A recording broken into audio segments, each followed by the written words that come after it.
Saludos cordiales, queridos hermanos y hermanas. En esta ocasión quiero compartir con ustedes un tema de capital importancia y actualidad, como bien lo sabemos, que es la ideología de género. En primer lugar, quiero compartirles acerca del origen.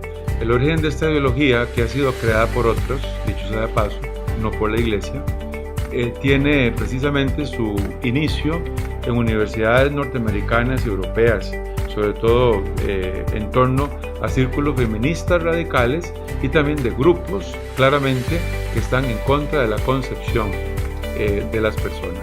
De manera que también esto es reflejo de una decadencia también de la situación o de la doctrina marxista izquierdista que también alienta en sus orígenes esta doctrina. ¿Cuáles son los principales postulados de la ideología de género? Bueno, en primer lugar, algo impresionante y muy importante es el hecho de que se dice que no se nace con sexo, ni varón ni mujer. El sexo se va realizando, se va aprendiendo cultural o educacionalmente a lo largo de la vida. Esto en primer lugar. En segundo lugar, que el sexo es diverso. Depende como usted se sienta, varón o mujer, usted se afilia o usted se identifica con lo que usted subjetivamente siente. Entonces hay una diversidad de opciones sexuales en las que usted puede vivir y experimentar en su vida. Por eso hay homosexuales, hay lesbianos, hay también transexuales, etc. Hay una serie y una gama de posibilidades en ese sentido. En tercer lugar, se dice, y esto es muy triste, que la familia es un invento cultural y religioso. La familia no es necesaria, según la ideología de género. Además, se está contra la familia directamente. ¿Por qué? Porque no es simplemente el concepto o la experiencia de la familia tradicional, sino que según ellos hay distintos tipos de familia. Se puede crear distintos tipos de familia de acuerdo a la diversidad sexual. En tercer lugar, dicen también los de ideología de género que los varones son el problema. Son el problema porque son los que provocan la violencia, el maltrato contra las mujeres únicamente. Esto, como les decía, como parte del feminismo radical. Y finalmente hay otro tema importantísimo desde el punto de vista pastoral, es que afirman que el matrimonio es opresivo, porque en él, en ese contexto, vean el tema del feminismo exacerbado, la mujer no se le reconoce su dignidad, su posición y sobre todo sus derechos y sus posibilidades.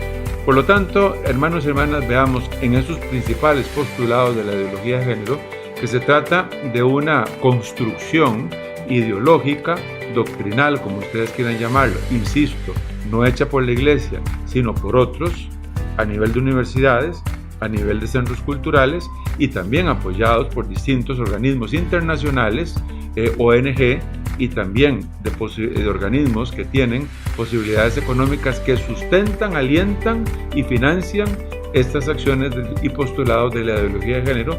Vemos que es una doctrina y es una ideología acientífica. Sin duda alguna, desde el punto de vista natural, es insostenible.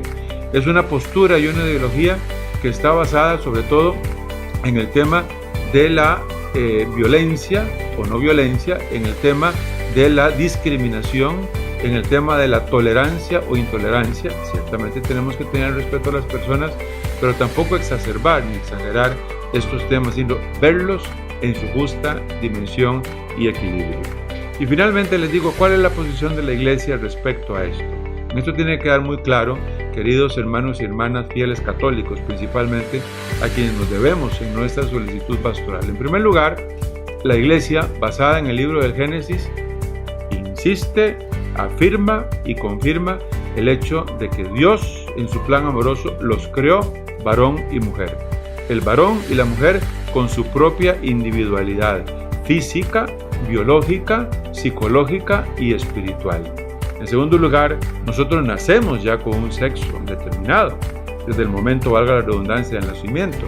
Somos varón o mujer, y la educación, la cultura, debe irnos a nosotros afianzando en este rol y en esta identidad propia con la que nacemos desde el principio cada uno, varón y mujer.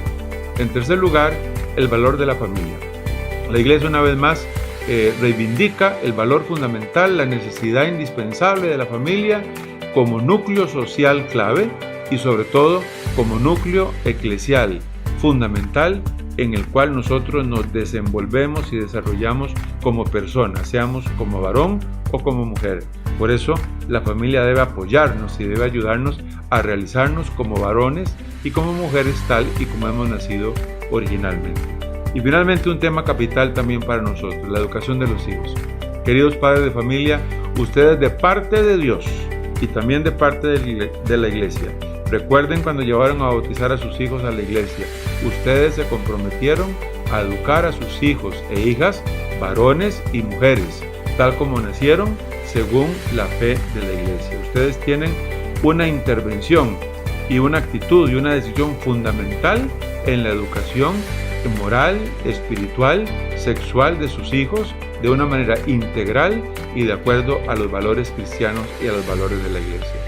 Finalmente les invito a que estemos muy atentos, muy a discernir las situaciones para que con discursos que tal vez suenen muy bien al oído, pero que son engañosos y que están estratégicamente montados para confundir a las personas, estemos muy atentos nosotros desde nuestra visión cristiana y desde nuestra visión eclesial a cumplir lo que Dios y la iglesia nos piden para bien de todos. El Señor les bendiga y que los bendiga a cada uno de ustedes, varones y mujeres, y a nuestras familias donde vivimos, nos desarrollamos y nos desenvolvemos.